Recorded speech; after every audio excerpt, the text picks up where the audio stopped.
The long-awaited video is here about the tactics that Michael Carrick used against Arteta to be able to defeat Arsenal 3-2. Now, I'm going to try as much as possible to break this video down so we can understand. Now, from our previous classes or previous video about the tactics on how Michael Carrick plays his formation in Middlesbrough, I've said it, and I'll just for context and to build up so we can understand what I'm about to explain here, is he plays a 4-2-3-1 formation where he's attacking. He transitions from 4-2-3-1 formation, transitions to 3-4-3, and this is how it goes. Is one of his fullback moves forward to make it a to become the traditional winger, so to make it 3 at the back and 2 at the midfield. So the wing where the fullback is overlapping is the winger there invert to the midfield to make it overload in the middle of the park to make it look like it's playing like a 2-10. So that is how it is. No, how did that not transpire against Man City? Now against Man City, like I used to say, he did the inversely proportional, which means he still has the 4-2-3. He built up with the 4-2-3 formation. Now the fullback that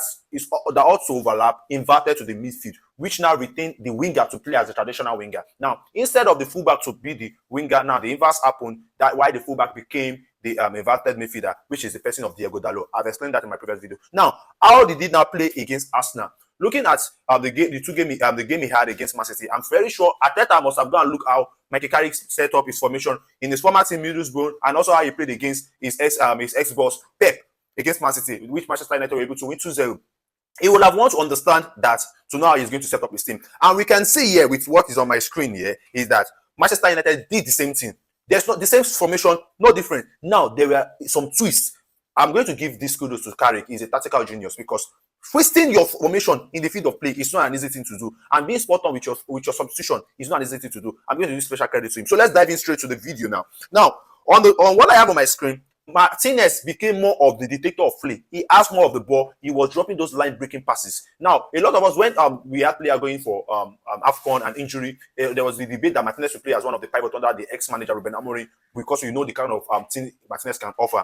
And Michael Carrick capitalized on this, which helped. Martinez were dropping line-breaking passes. Now, my first half review that I said that Arteta made Saliba to be marking Bruno Fernandes because you understand that Manchester United cannot play anything without Bruno Fernandes. But that still worked in the first 24 minutes into the game. After Manchester United were able to get their first goal, it changes. Manchester United could play what they wanted to play, which is actually fine. Now you can see Martinez is taking the play. If you look at the structure of the defense, you'll be seeing Luke Shaw very close to Martinez, then Maguire at the far end. Where will you find Dalot? Look at Dalot. Dalot is found in the midfield area or in the right wing area. That's where you find Dalot. Looking at this shape, you are seeing a 3-back line. Who is closer to Martinez in this video is Kobe Mainoo, one of the pivots.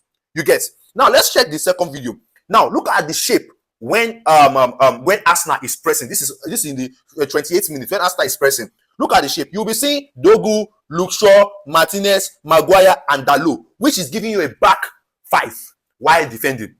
A back 5, and you'll be seeing Casemiro, Mainoo in the midfield, and you see Bruno, Ahmad, and Mbeumo. Now look at one thing that one genius that a lot of people have been saying. Ahmad didn't really play well. Like I said, the role that Ahmad has in this game was different from the role he had against Man City. Now look at in this picture we are using to understand our tactics. Ahmad was the first 9 here. Now, not that is what he did all throughout the game. It was the first 9 here. You can see Mbeumo in the original position of Ahmad. Now, Mbeumo is mobile. That is why he's getting goals from being a first 9. He's mobile. It doesn't stay one place. And as a footballer, you will get more goals if you are not stagnant. If you are mobile, if you are moving, you will be able to be detected. And these are the kind of people Bruno likes to play with. Once you're on transition, the ball gets to you. You become a better footballer like that way. Now, look at the Arsenal are with the ball, pressing. Look at the shape, defensive shape Manchester United were able to make. And you can see the way they were on men. That is why Arsenal could not really dictate play. Yeah, they had the possession. Now, I want you to understand something how Arteta play. Arteta like to form a wall around you. And that will not really work in the tactics like Michael Carrick is playing, because in that way you make Manchester United to own the midfield in that way. Even though we without the ball, but we can run through spaces. Now looking at this, Arsenal had 40% of possession in the right wing. They had 21 in the middle. Note, I said that Arsenal build a wall around you. If Arsenal is building, so that middle it belongs to Manchester United or anything they are trying to play. But if it's in the case of Michael Carrick formation, that middle belongs to Manchester United because of the way Arsenal are playing. Now they are playing like this. They're trying to build a wall around you, which you are in the center of the park. All of your player there. Arsenal more possession is the wing where Saka is. They have 40 possession there. They have 21 in the middle, and they have 39 in the other wing where Trossard is. So they are trying to capitalize on Saka wing. So let's check for Manchester United. Manchester United was even. Look at we have 32% in that wing where Saka is of possession. We have 29% in the middle of the park, and we have 39% in the other wing. You get, so a lot of it, you now say Ahmad did not do well. He did well because his role was different in this game. Let's move forward. Now look at a lot of Arsenal fans are coming out to say the goal, Manchester, our first goal was like they were giving it to us. No, this comes as a result of tactics. It's not a fluke. I will take you back, Arsenal fans, to go and watch a game we played against Man City. You can see high pressing. Michael Carrick capitalized on high pressing to get his tactics to work. He's capitalizing on high pressing. Our first goal was as a result of high pressing. Look at this video, this picture that is on our screen now. You can see Mbeumo running towards Raya after Zubimendi made that mistake. Now, you can see a line that was drawn here. Zubimendi could have made that pass to Declan Rice, but he didn't. He passed the ball back to Saliba, back to Zubimendi. Then Zubimendi wanted to pass the ball back. Now, because of high pressing, Mbeumo is alert. Not what I said earlier before now, that Mbeumo is mobile. He's a transitional player. He doesn't stay one place. And that's where you will get the ball like that, because your defender will find it difficult to mark you, That resulted to our first goal because of high pressing. Now, this one on the app now is going to interpret the first picture I showed us when starting this video. This is the app interpretation of it. You can see Shaw, Martinez with the ball in that picture, and Maguire. You can see the direction I gave to Dalot. Dalot was inverting. Now, before in Michael Carrick's tactics, the wing back, the full back had to be the winger.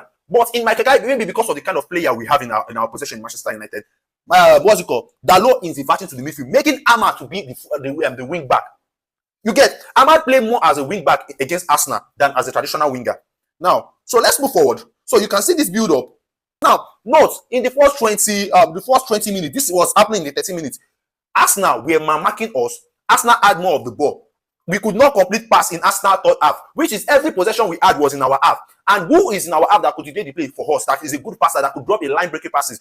Is Martinez. Now, if you check, who is at the front of Martinez is Bruno Fernandes. Martinez wanted to send the ball to Bruno. Now, I think after this time, Bruno lost possession of this ball in this possession. Now, you can see spaces around, because Arsenal are very wise. Arsenal will not want to make themselves be in one of our half, because in them doing that, they are creating spaces for us in their own half. This game is just more of a game of tactics. Now, you can see in the second half, the same thing. Martinez dictating the field of play in the second half. So let's actually break Dogu's goal down. Let's break down that goal. I like us to break down Dogu's goal. Now, Dogu's goal came from a ball that was sent from Lames. You guess. So now you could see the league play between Bruno and Dogu. Now, a lot of people have been saying that there's been Rondo even in the field of play. Rondo, if you're familiar with football, Rondo happened in training section, that when you have player around you and you pass the ball around you, and you can say from Man City that the video that is trending, Bruno, you know that sound. And the same time now, the same thing, you hear another sound from the goal Dogu scored. You hear Bruno Dogu, and eventually Dogu scored. This is as a result of Rondo, when you have men around you. Now, one thing Carrick has been able to achieve now is to create a Rondo in the field of play, where you have like it's just a picture that you picture in your head, and it's happening on the field. What you've done in the training session before, you have players around you that they create a box, and you have to make sure you get that ball out of tight spaces. That is what resulted to this goal, because you can see the way Bruno passed the ball to Dogu. Dogu passed back, then back to Dogu, and Dogu was able to take himself out of tight position. Now look at this. Is why I'm making this goal. If Dogu had not scored, we would still have scored in this position. Now it was a brilliant idea for him to have shoot in that position. But take a look where Ahmad is. Look at the space that Ahmad has created to himself. You should know that Arsenal players, they are hunters when they don't have the ball. They find themselves like you have more of Arsenal player around you that has the ball. Like, it's not like Suma marking, it's like more like former marking, but they are around you that has the ball, which is exactly what happened here. Look at how many players surrounded Dogu. We have 1, 2, 3, 4, 5, even 6. You get? Now, look at the space that has been created for Ahmad. If Dogu try and send a pass to Ahmad, and we know how Ahmad is efficient with his left, Ahmad could have gotten a goal here. But it was a brilliant idea that we got a goal from this Dogu position, which is fantastic. So let's quickly look at our third goal, which is where I said what I said in my in my reaction video, first half reaction. I'm sweating. In my first half reaction video, I said this football needs somebody like Sesko. Why? Because I've seen the way Arteta has built up his team. And fine, Mbeumo did well by being immobile, but you need a traditional striker that is going to now scatter the formation or the tactics the defender has. That is for Gabriel and Saliba, to draw them out of their possession. Now, the ball was low from Lames. Shout out to Lames. Who was there to do the order play? Sesko. Sesko did the order play. The ball landed to Bruno to Maino. Now look at now, because Sesko is a striker compared to the previous one that Dogu has the ball, that you will see like 5 people around him because he is a winger, or you will say he's a left back, but he plays as a winger here. Compared to this, now let's now go back to that of Sesko. Everybody are on Dogu, but Sesko is not without the ball. Look at Gabriel and Saliba. Their eyes is on Sesko. Sesko creating space as the striker should do. Because that is their duty. Your duty as a defender is to mark the striker. Don't let the striker to be comfortable in your box. Sesko has not even gotten to the box, but look at the space that Sesko alone has been. So now you can see Saliba, eyes is still on the ball, but still making run for Sesko. Gabriel, eyes is still on the ball, but still making run for Sesko, which is what is happening here. Now, when the ball was able to get out of that tight position, Declan Rice thought Maino was going to drift to this space. That's why he was trying to cover that space. But unfortunately, Maino was able to send a pass to Cunha. You see that you can see the space between Saliba, between player around Cunha. You can see that space between them. But Cunha had that small space for himself, all because of Sesko. Look at where Sesko is. Look at where Gabriel is. Look at where Saliba is. All because of who? Sesko, a traditional number 9. Sesko alone created space for Cunha to drive the ball. Now, when the ball, at the time the ball got to Cunha, look at now. Look at the run Sesko is making. He's running to the midfield. Now, Gabriel tweeted like this. Saliba is there. Look at 2 men on Sesko because of Sesko movement. Now, look at the space available for Cunha. And we all know from the history of Cunha in Wolverhampton, Cunha, anytime Cunha gets in a position like this, it must lead to a goal. Now, Sesko has created the space, then he has to tweet to the middle and create, and we all know how all of that end. And still see Sesko still making that run. See, as Saliba is having eyes on the ball, his main attention is on Sesko because Cunha is a ball carrier. You be like he's a midfielder too. You might want to see, you don't know what he wants to do there. He might want to pass the ball, which is what happened. That is the history. We're able to get the 3rd goal. And this is how Carrick's tactics was able to beat Arteta's tactics. In as much, I said it, the better way for Arteta to beat Carrick, but Arteta placed into Carrick, and we can see that Manchester United player even wanted it more. There's another thing for your coach to give you tactics, but another thing for your player to interpret the tactics depending on their mentality on the field of play, which is how it happens. And Manchester United was able to win 3-2. This is the tactical video of how Manchester United was able to defeat Arsenal 3-2 at their home Emirates Stadium. If you like this video, please follow and subscribe for more.